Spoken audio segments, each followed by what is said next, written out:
Mollie Rogers, Jean de Dieu, is the managing director of Longchamp in Singapore and Malaysia.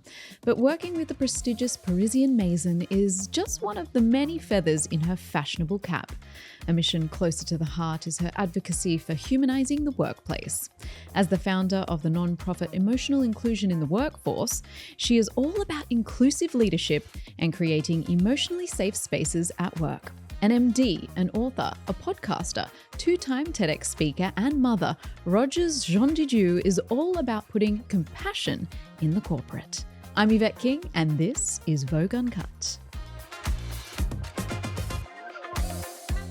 Mollie, welcome to Vogue Uncut. Thank you so much for having me. It's so nice because actually people at home wouldn't know this, but you and I, we've known each other for 10 years now.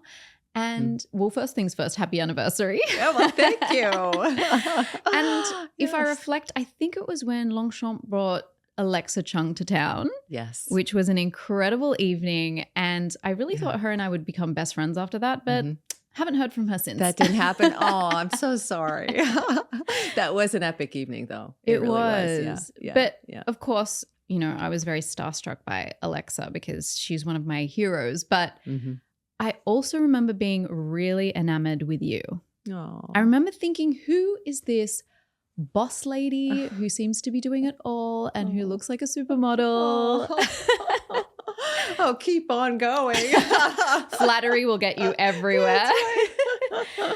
So you are the MD of Longchamp in Singapore and Malaysia. But what was your first ever job?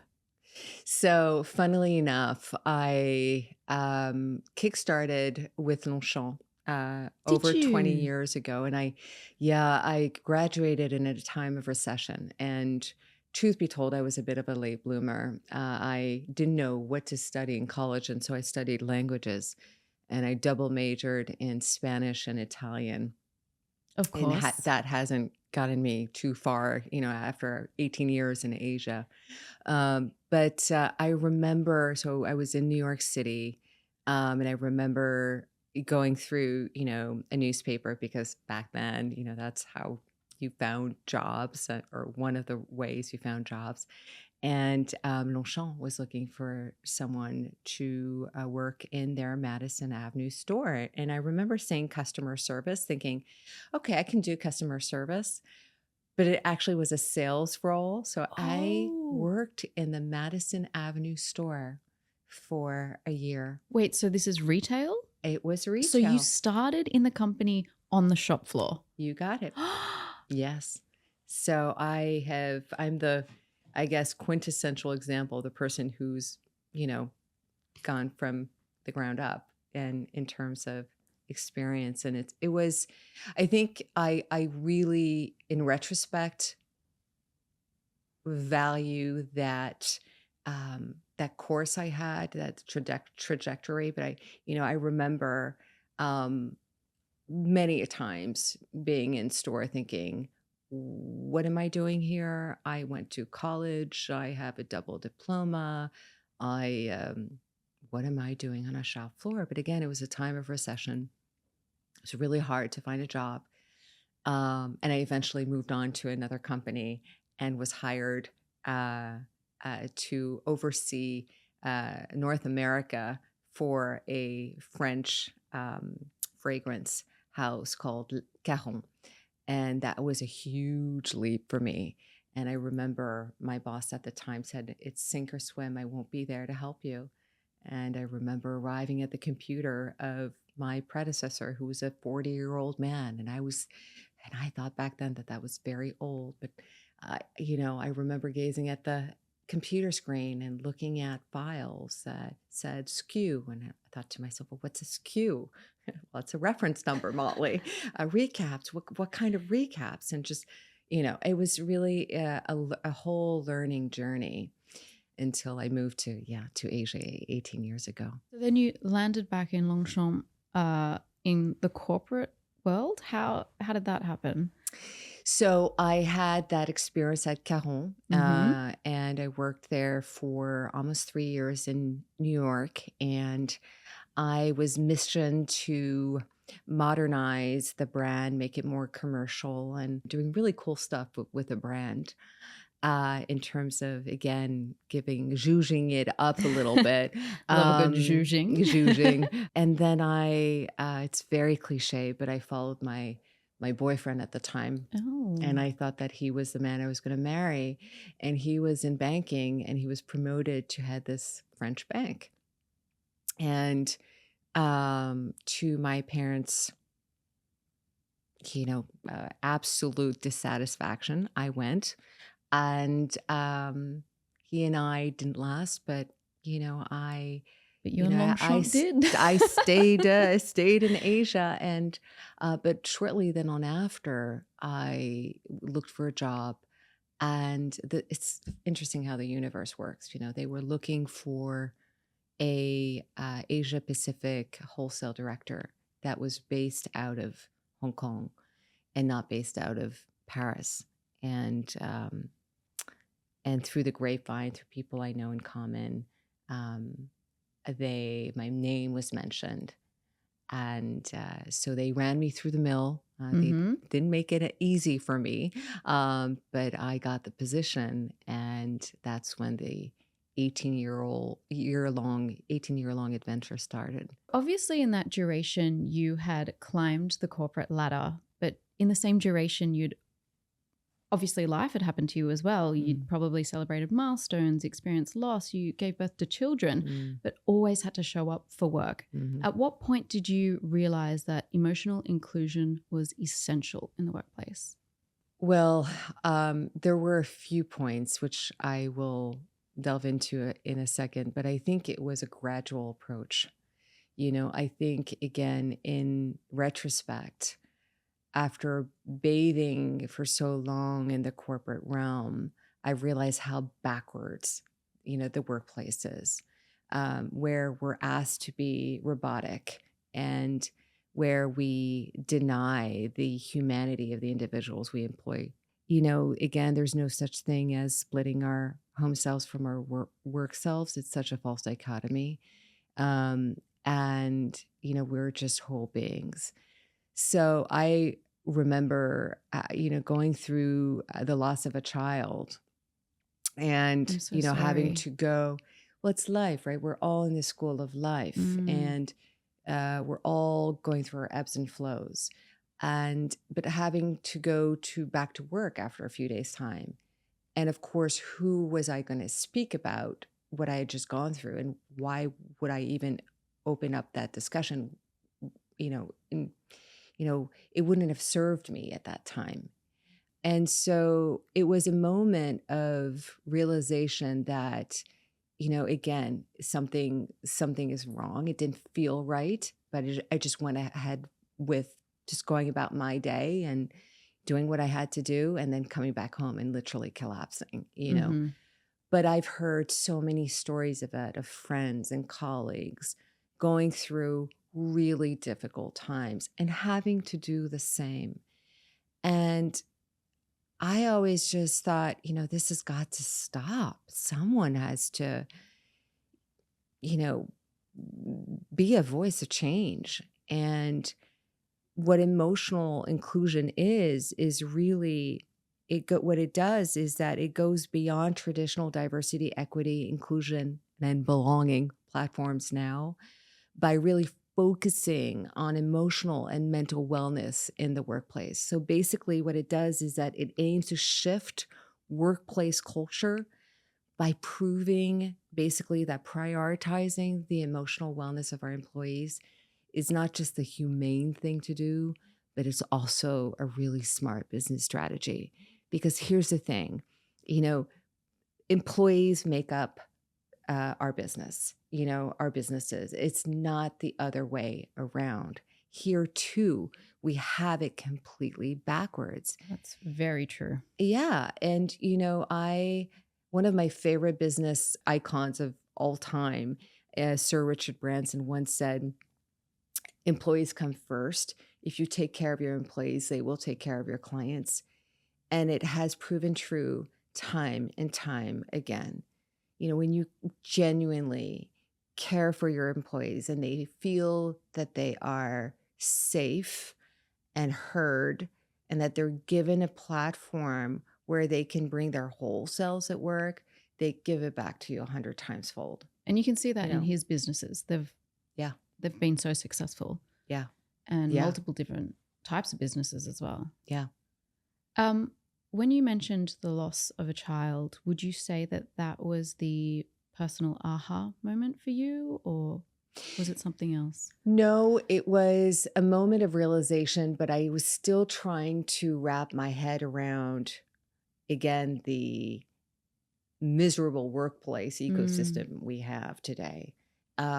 It wasn't until when I really deep dived into the matter a few years ago, really, where my aha moment was realizing that, again, diversity, equity, and inclusion platforms and belonging platforms now speak of all kinds of inclusion, but they negate to speak about the form of inclusion that's the closest to our humanity, and that's our emotional selves.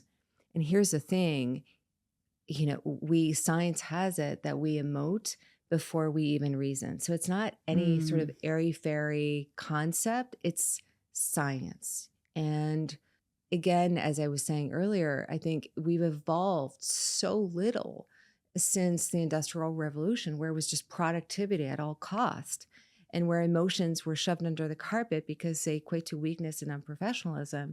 And that couldn't be furthest from the truth. Our emotions serve as an internal compass, and are deeply wired within us since the beginning of time to not just survive, but also to thrive. And if we were to understand how emotions work, if we were even able to label our emotions and have the right vocabulary to explain what they are to ourselves, then we would be able to regulate them more effectively. If we don't have the language to explain something, how can we regulate it in our daily lives? And it's really interesting because in a lot of the meetings that I have at work, I ask my team to, my practice is to ask my team members, can you all, list an emotion that you're feeling?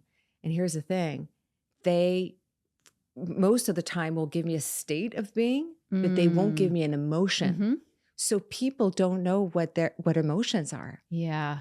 It's They fascinating. can't even articulate it No. because we've suppressed it for so long. Yeah. So I experienced miscarriage. I'm sorry. Yeah, and it was really difficult because I remember thinking I knew the company that I was working at was incredible, and I know that they would have been supportive, but I was already feeling so vulnerable, and I didn't want to be vulnerable at work. And so how can we, first of all, do emotions belong in the workplace? And B, how can we sort of marry that professionalism with being human?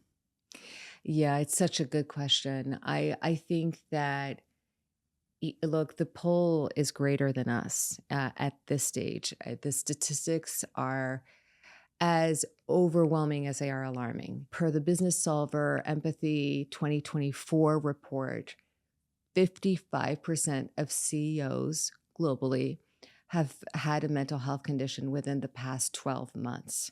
Okay. Wow, that's staggering. Yeah, 64% of employees are disengaged, and this is per Gallup's workplace report in 2024. 75% of the global workforce today have gone through at least one mental health issue due to their work environment. And this is spend so much time there. That's why as well. This is per AXA's latest findings in 2024.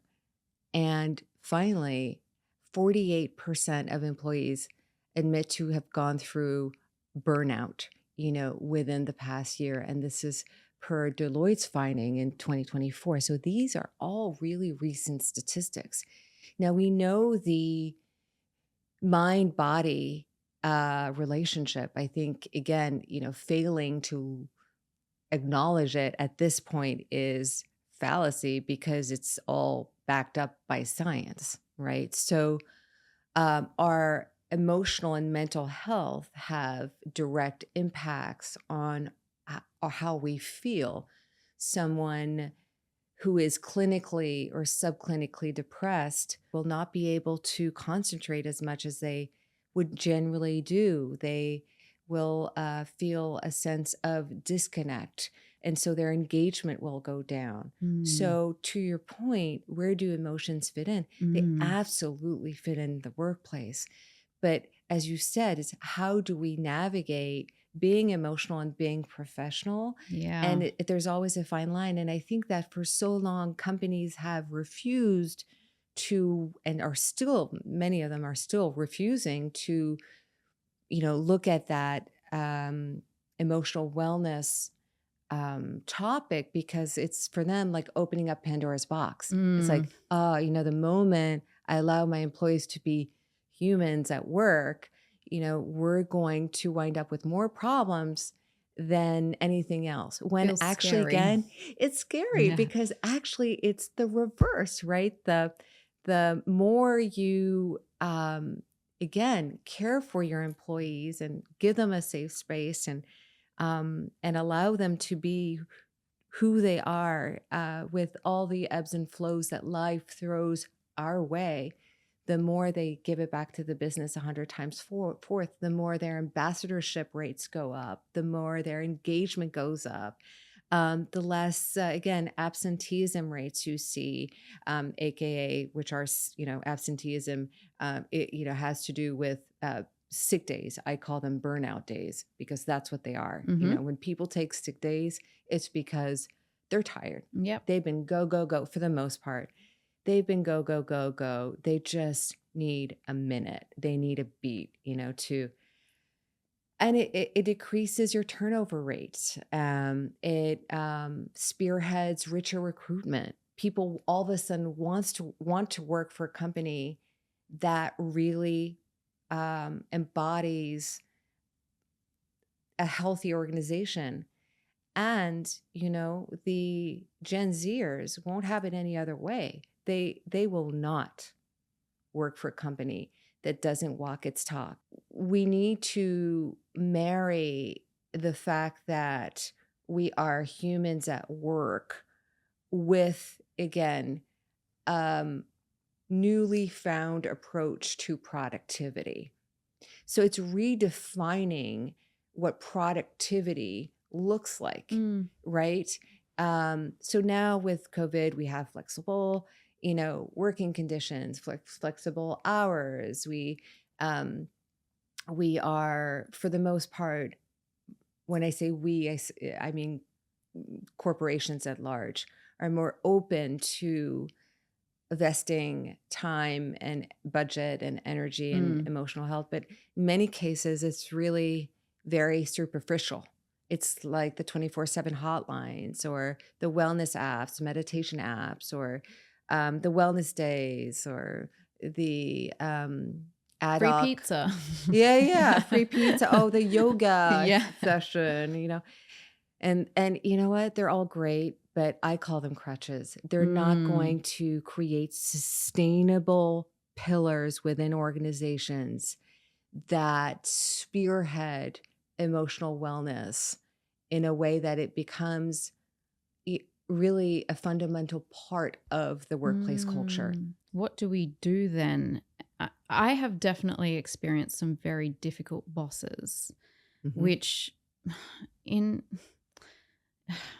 don't even know how to really describe this, but it did make my life quite miserable at times. So is this a leadership top-down problem? Yeah. Or how can we change the culture of the workplace? Yeah, it's such a good question. I truly believe that leaders have the lion's share of responsibility in making the change that we want to see. And, leaders have the voice to, again, spearhead meaningful change. So if it doesn't come from the leader, it won't happen. And I think leaders, again, need to walk their talk in showcasing that being vulnerable is not just welcomed, but it's encouraged, you know? And those are two separate things. Yes.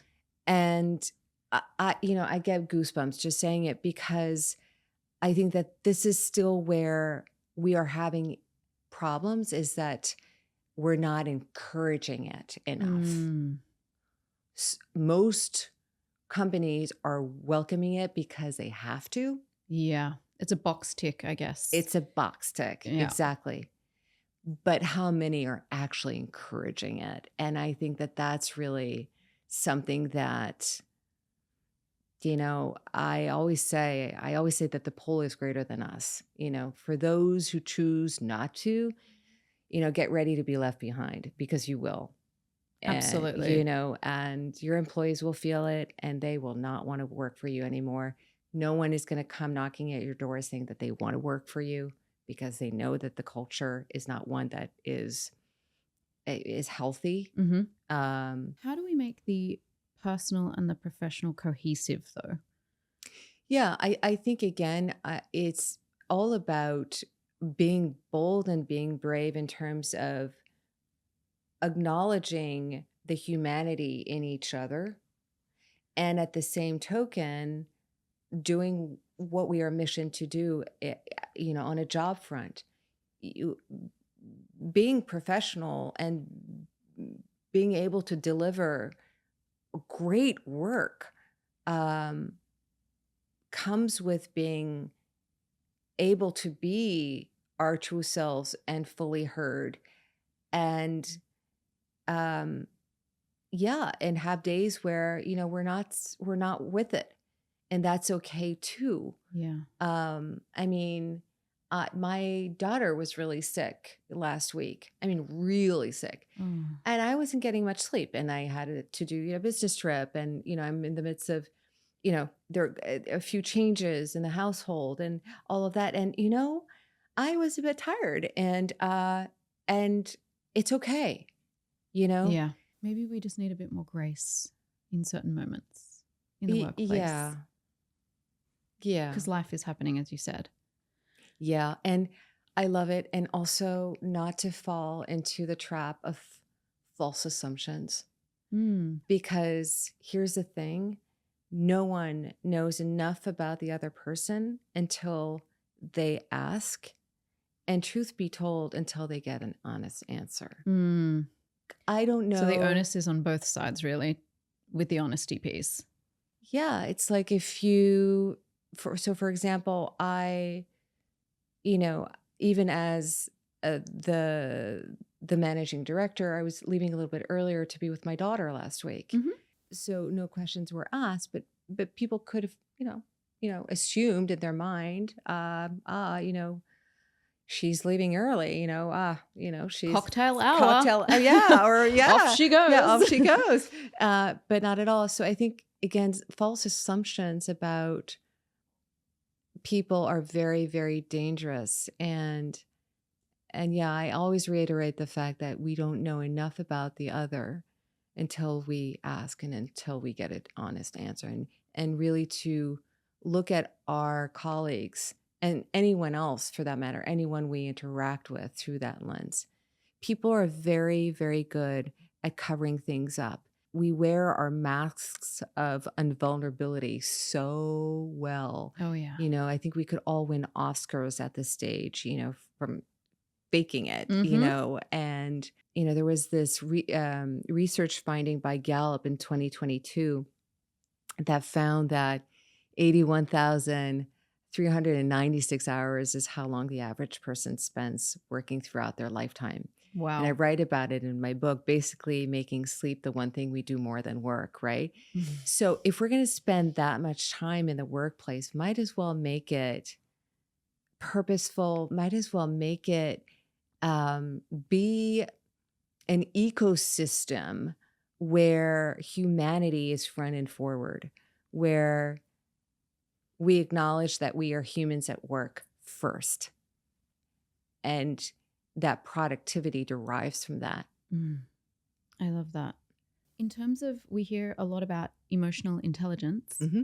What is the difference between that and emotional inclusion? Yeah, it's a good question. So emotional inclusion, in a nutshell, is all about the knowing. And I stress the knowing of basically how we navigate our emotions and the emotions of the people we interact with.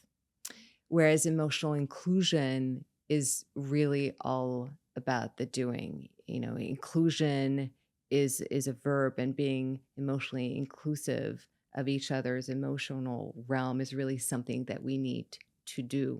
A human right, it's a core value in the workplace. And basically, it goes beyond traditional diversity, equity, inclusion, belonging strategies by focusing on wellness and emotional health pillars within organizations.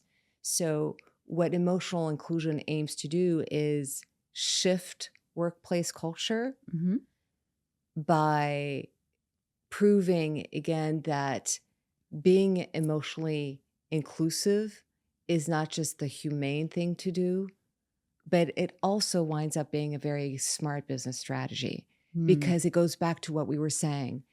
The moment you care for your employees and make them feel safe and heard, and the more support you give them on a mental, emotional well-being perspective by having a living, breathing pillar within your organization, the more they give it back to you 100 times fold. And it's kind of, I'm on repeat. I realize I sound like a broken, record at this stage when I say this, but I've found it to be so true in practice.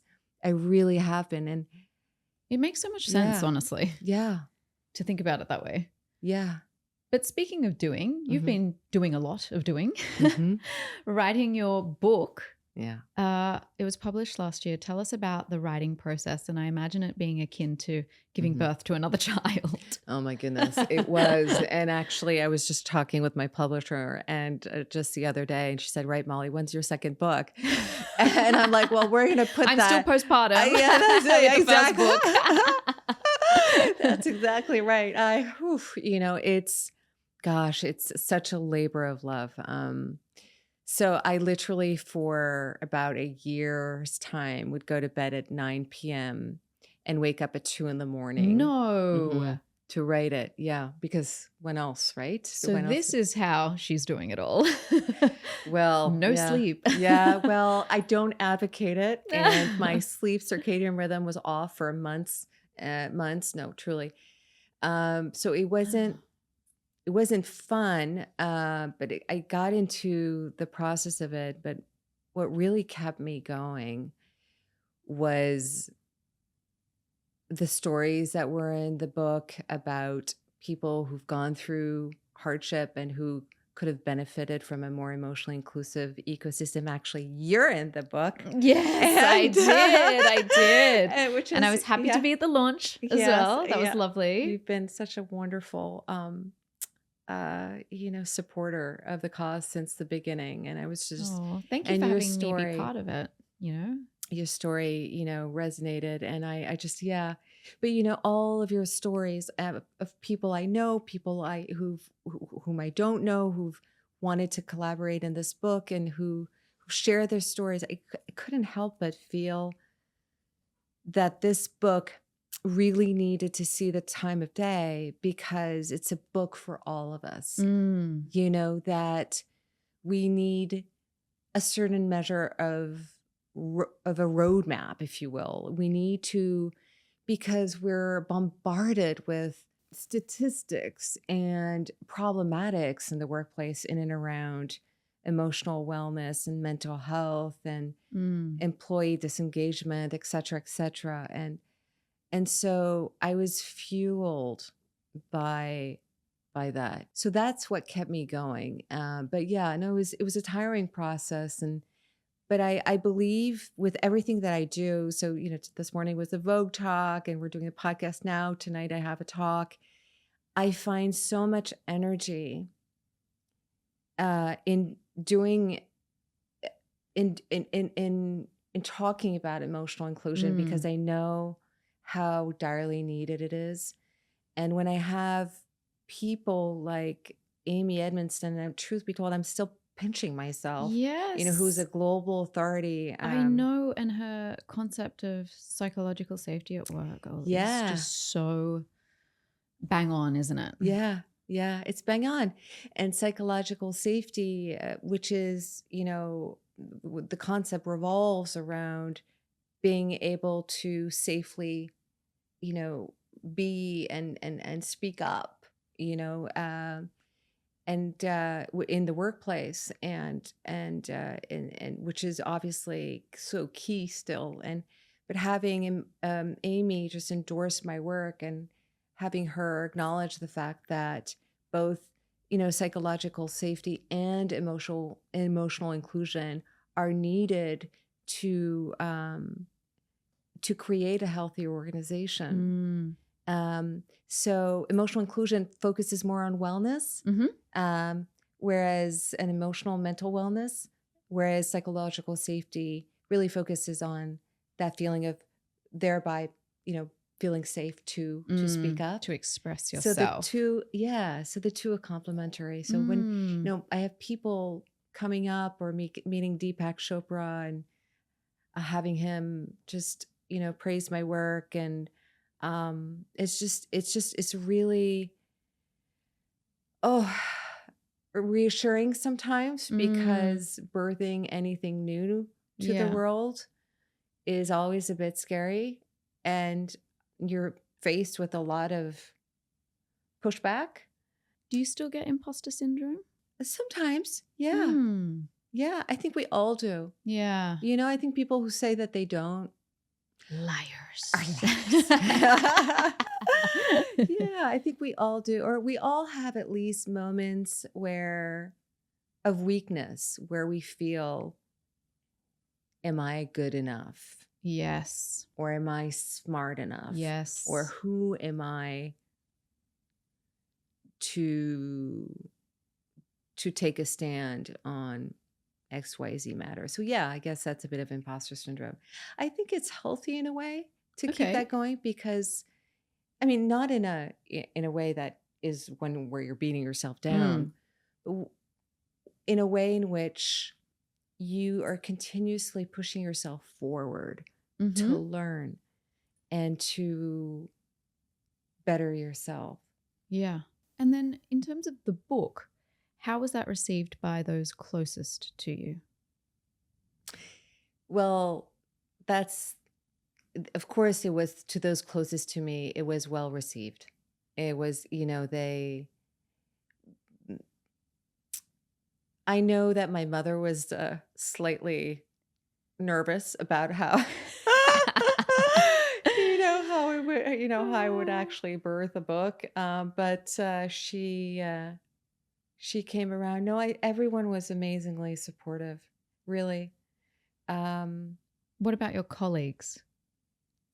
Yeah, my colleagues too. And I think with my colleagues at work, I'm quieter with bringing forth emotional inclusion, although I walk my talk in and around what it looks like and what it means, and how it comes across in actuality through driven actions in the workplace. But they know, they follow me, I think so I'm not one to give myself compliments in any way, shape, or form. So this is hard for me. Hey, this is a safe space. No, but I think they acknowledge and appreciate the fact that I'm vested in humanistic leadership, and that I walk my talk. Yeah. What we were saying before about the leadership stuff. Yeah. Continuing with the doing, you also have your EI podcast. Yes. You've had some wonderful guests on the show. Has there been any big standout pieces of advice that you've taken away? Yes. I had Dr. Kathy Pike on my last podcast, and she's a Columbia professor in psychology. She's also a psychologist, and the CEO of One Mind, which is an organization, a non-for-profit organization that is vested in mental health, and has been gaining lots of grounds. And I think that their work is terrific. and they have also birthed the Mental Health Index, which is an index for companies that allows them to assess the mental health of their employees in a way that is very trackable and concise and gives you plans of actions. And so she's a wonderful person. And she said on the podcast a phrase that I loved. And she said, we don't expect racehorses to perform at 100% all the time. So why is it, that we expect the same from our employees? And, I think for me, it was a wonderful example of, again, the twisted mindset that we have of productivity at all cost. It's just not possible, right? Yeah. Oh gosh, you're putting me on the spot. Was there like a light bulb moment at all? You're probably getting so many pearls of wisdom. It's probably hard to remember. But I think overall, I'm sure some will come back to me in a second. Yeah, in the shower tonight. In the shower tonight. I know. Damn it! I should have said that. Exactly. You can message me later. Yeah. Right, exactly. Yeah. Is there anyone out there that you would consider a mentor? Oh yeah, absolutely. Well, Amy Edmondson is one. Big time. She is in many ways, to me, the quintessential exemplification of what a true leader should be. She's humble, smart as a button, so humble, giving of her time, although she's time starved.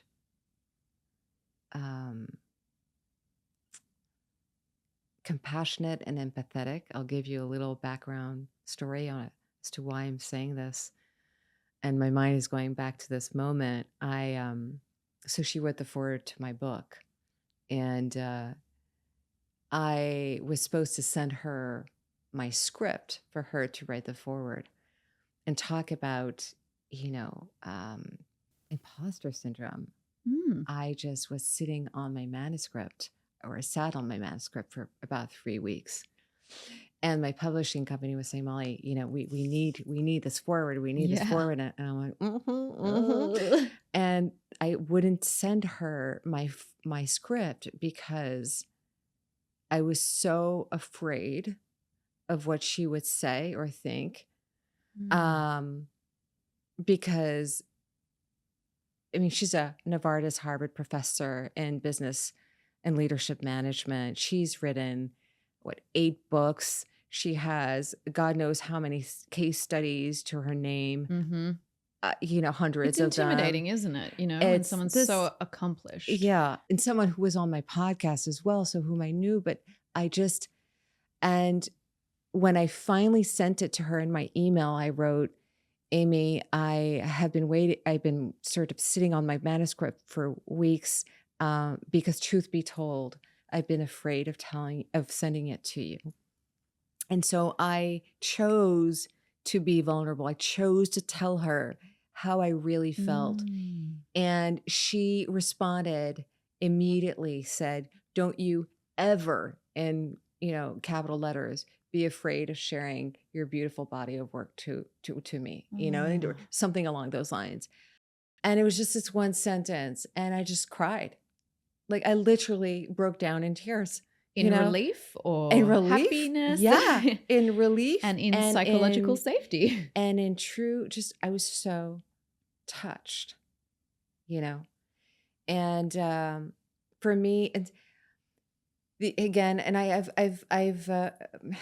I would say that she epitomizes, what a leader, or for me, true leadership is all about. I'm really big on humility. I think no one knows enough to assume that they're experts in anything. I think ego is something when I see and witness and just ego in others, and we all have egos, but it just, I want to run in the opposite direction kind of thing. Mm-hmm, mm-hmm. And I find that uh, the people who are truly inspirational in my life are those who are the most vulnerable, the most humble, and the most giving. Kindness is a big one amongst the patterns of great leadership traits that I've noticed. Last year we were catching up over cheese and champagne. Yeah. Girl dinner. That's right. Chatting about your TEDx. Yes. What was that experience like? Oh my gosh. Epic. So, I just did a second one. Yes, I know. The first time with anything is absolutely nerve-wracking. Yeah. And requires a lot of preparation. I'm not, how you meet these people and they get things done for some reason super, or so it seems, effortlessly, and they can whip things up last minute. Yeah. I'm not one of those. Me neither. I need to work and work prepare. and yeah, that's right. Yes. That's right. So I really worked that script hard, and it took me a few months to do it, and then to prep the delivery. And it was a smooth cruise in delivery. I really stayed in my zone of authenticity at all cost. And then you'll always have those who love what you did and those who are critics and who think, but I love to get positive criticism on board. I really do, because again, I want to learn. So with my second TEDx, I asked a few public speaking coaches and what they thought about my first TED Talk. And so they gave me their feedback. And so I was able to hone in on my second one. So here at Procter & Gamble, the audience was comprised of 600 people. It was at Victoria's Theater, so beautiful. And this was a classic example of vulnerability. So there was a slide mix-up. No. Yeah. And I had to stop and recalibrate. And I don't know what I said, but the audience was amazing. And I got the hugest round of applause. And that gave me the oomph to kickstart again. And it was a moment where I can't tell you how much I beat myself up for it after, because I'm a type A. Yeah. But then I thought to myself, you're talking about emotional inclusion. You're talking about what it means to be human.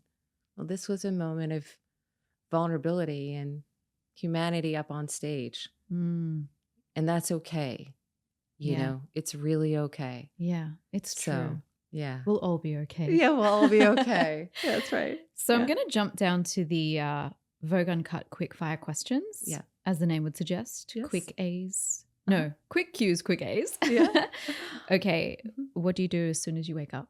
I pray and I exercise gratefulness, generally for my bed that I don't want to. That you don't want to leave. That I don't want to leave. Exactly. Do you still get mum guilt? I do. Have you ever cried at work? Yes, I have. If there is one piece of sweeping reform you could make across all corporate organizations, what would it be? That physical and mental health no longer be a topic of discussion, that we see each employee as a human being at work, and that we can finally set the stage for a more humanistic workplace where our children and grandchildren and future generations to come don't have to ask themselves a question as to whether or not they can disclose something that they're going through, because if they do, they might get fired or blacklisted or God knows what else. That's my one hope for the workplace of tomorrow. And hopefully we won't have to wait 2 centuries for it to happen. Hope not. Mm-hmm. Okay, one of my other guests, Krista Kim, Mm-hmm. is asking you this question. Mm-hmm. What change would you like to see in the next 10 years? I would like there to be in all organizations an emotional inclusion pillar where every employee is thereby supported, uplifted, cared for on a mental and emotional wellness level. Fantastic. And as this is a podcast series, can you please give me a question for my next guest? It can be anything generic. What ignites in you a sense of purpose? That's a good one. Thanks, Mollie. Siva. And thank you so much for joining us here today. Yeah, it's been such a pleasure. Thank you. Thank you. I love talking. Merci à toi. And I could, you and I could, literally talk for ages. So we really could, especially if they brought out the cheese and the champagne. Absolutely. Thanks, Mollie. Thank you.